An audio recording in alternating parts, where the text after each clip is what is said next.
गंगा और यमुना से भी पवित्र नदी जो बहती तो है लेकिन किसी को नजर नहीं आती। आखिर क्यों ये दिव्य नदी अपने उद्गम स्थल से निकलकर कुछ ही किलोमीटर बहने के बाद रहस्यमय तरीके से गायब हो जाती है। पाप धोने हैं तो गंगा में डुबकी लगाओ, ये तो आपने सुना ही होगा। लेकिन क्या आप जानते हैं कि गंगा नदी से भी अधिक पवित्र और श्रेष्ठ जिस नदी को माना जाता है वो है ज्ञान और विद्या की देवी मां सरस्वती का स्वरूप सरस्वती नदी, जो कभी भारत की पवित्र भूमि पर प्रत्यक्ष रूप से बहा करती थी लेकिन आज अदृश्य रूप में बहती है। लेकिन सवाल ये है कि आखिर क्यों ये दिव्य नदी अपने उद्गम स्थल से निकलकर कुछ ही किलोमीटर बहने के बाद रहस्यमय तरीके से गायब हो जाती है। तो इस वीडियो को अंत तक जरूर देखिएगा, क्योंकि आज हम बात करेंगे कि सरस्वती नदी आखिर कैसे लुप्त हो गई और इसके पीछे कौन सा गुड़ रहस्य छुपा है। क्या कोई ऐसा स्थान है जहां सरस्वती नदी को बहते हुए देखा जा सकता है? सरस्वती नदी के इतिहास की बात करें तो ये पहले हिमालय से निकलकर पंजाब, हरियाणा, राजस्थान और गुजरात से होकर बहती थी और अंततः अरब सागर में मिलती थी। लेकिन वर्तमान समय में ये नदी केवल उत्तराखंड में एक छोटी सरस्वती नदी के रूप में मौजूद है, जिसे सब अलकनंदा नदी की सहायक नदी के रूप में जानते हैं। कहते हैं ये नदी लगभग 5000 साल पहले लुप्त हो गई। अब सरस्वती नदी के गायब होने के पीछे एक नहीं बल्कि दो रहस्यमयी पौराणिक कथाएं हैं जिन्हें बहुत कम लोग जानते हैं। उसे जानने से पहले समझते हैं कि आखिर सरस्वती नदी धरती पर कैसे आई थी। एक समय की बात है, देवी गंगा ने भगवान विष्णु से शिकायत की, प्रभु आप तो लक्ष्मी और सरस्वती को मुझसे ज्यादा स्नेह करते हैं। यह सुनकर सरस्वती जी बहुत गुस्सा हो गई। ऐसे में गंगा और सरस्वती के बीच में वाद विवाद शुरू हो गया। दोनों के बीच तकरार इतनी बढ़ गई कि भगवान विष्णु ने स्थिति को बिगड़ता हुआ देखकर वैकुंठ छोड़ने का निर्णय लिया और वो वहां से चले गए। भगवान विष्णु के जाने के बाद माहौल और भी ज्यादा गंभीर हो गया। देवी लक्ष्मी ने स्थिति को संभालने और गंगा और सरस्वती को शांत करने की बहुत कोशिश की, लेकिन दोनों के बीच का वाद विवाद थमने का नाम नहीं ले रहा था। आवेश में आकर माता सरस्वती ने पहले माता लक्ष्मी को श्राप दिया, तुमने हमारे विवाद को निर्विकार भाव से देखा है और कोई भी हस्तक्षेप नहीं किया, इसीलिए तुम पौधा बन जाओगी। देवी सरस्वती का क्रोध यहीं शांत नहीं हुआ, उन्होंने गंगा माता को भी श्राप दिया, तुम पृथ्वी पर नदी बनकर प्रवाहित होगी और पापी मनुष्यों के पापों को हमेशा समेटती रहोगी। सरस्वती के इस कठोर श्राप को सुनकर देवी लक्ष्मी शांत रही, लेकिन गंगा का क्रोध और अधिक भड़क उठा। आवेश में आकर माता गंगा ने भी माता सरस्वती को श्राप दे दिया, तुम भी पृथ्वी पर नदी बनकर बहोगी और मनुष्यों के पापों का भागी बनोगी। इस बीच भगवान विष्णु वापस वैकुंठ धाम में लौट आए। जब उन्होंने तीनों देवियों द्वारा एक दूसरे को दिए गए श्राप के बारे में जाना तो भगवान विष्णु बहुत दुखी हुए। उन्होंने देवियों को समझाकर उनका क्रोध शांत किया। उनकी बातों को सुनकर गंगा, सरस्वती और लक्ष्मी को अपनी भूल का एहसास हुआ और वो पश्चाताप करने लगी। इसके बाद देवियों ने भगवान विष्णु से श्राप से मुक्ति का उपाय पूछा।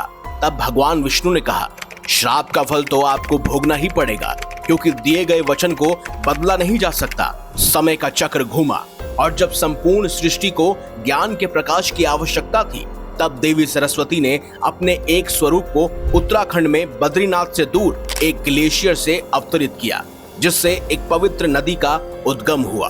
कहते हैं पौराणिक काल में सरस्वती नदी की सुंदरता इतनी अद्भुत और मोहक थी कि देवी देवता, असुर और गंधर्व सभी इसकी ओर आकर्षित हो जाते थे।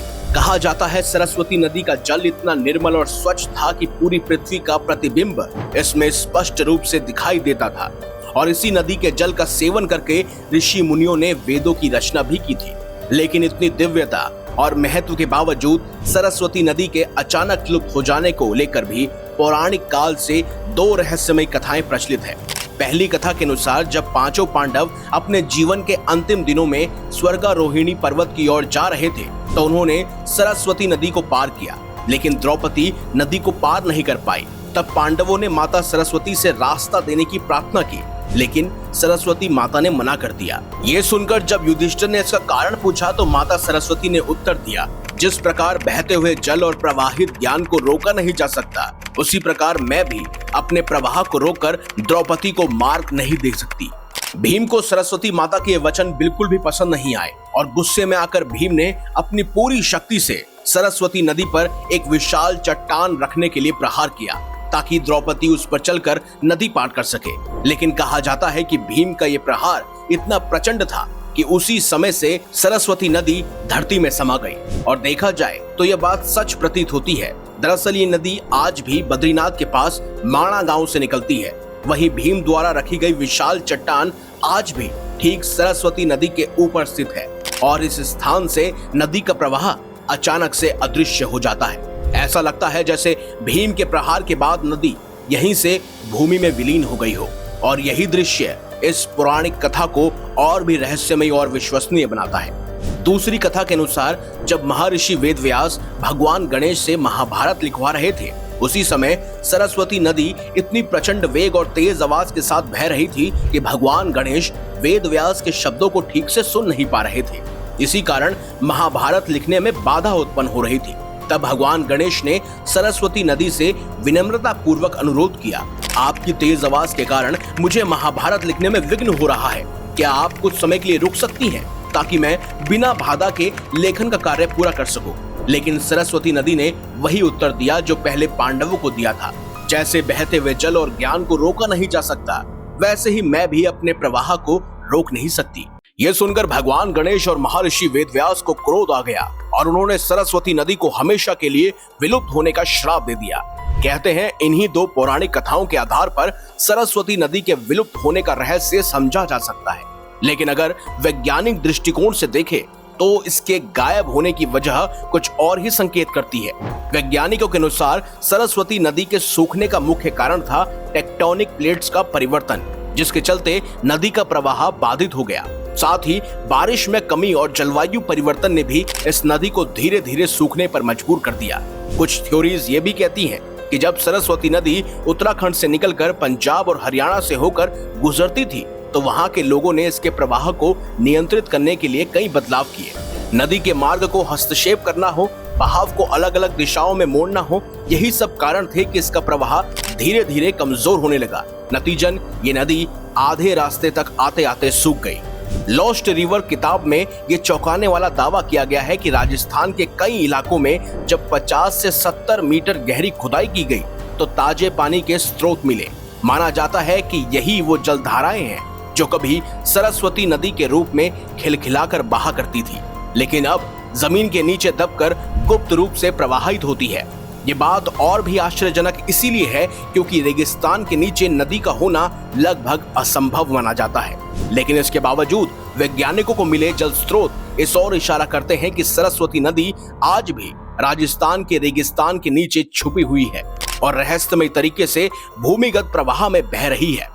वहीं कुछ वैज्ञानिकों का मत है कि जल्द ही सरस्वती नदी विलुप्त हो जाएगी, यानी उत्तराखंड से भी गायब हो जाएगी। ऐसे ही गंगा और यमुना नदी भी होगी। अब ऐसा क्यों होगा, इससे जुड़ी एक वीडियो जल्द ही हम लेकर आएंगे। लेकिन अगर आपको ये ज्ञान की बातें अच्छी लगी हो तो इस वीडियो को लाइक कीजिए, हमारे चैनल को सब्सक्राइब कीजिए और ज्यादा से ज्यादा शेयर भी कीजिए। तो मिलेगा अगली बार एक नई खास वीडियो के साथ। अब तक देखते रहिए संपूर्ण ज्ञान का केंद्र बिंदु मिस्टीरियस हिंदू।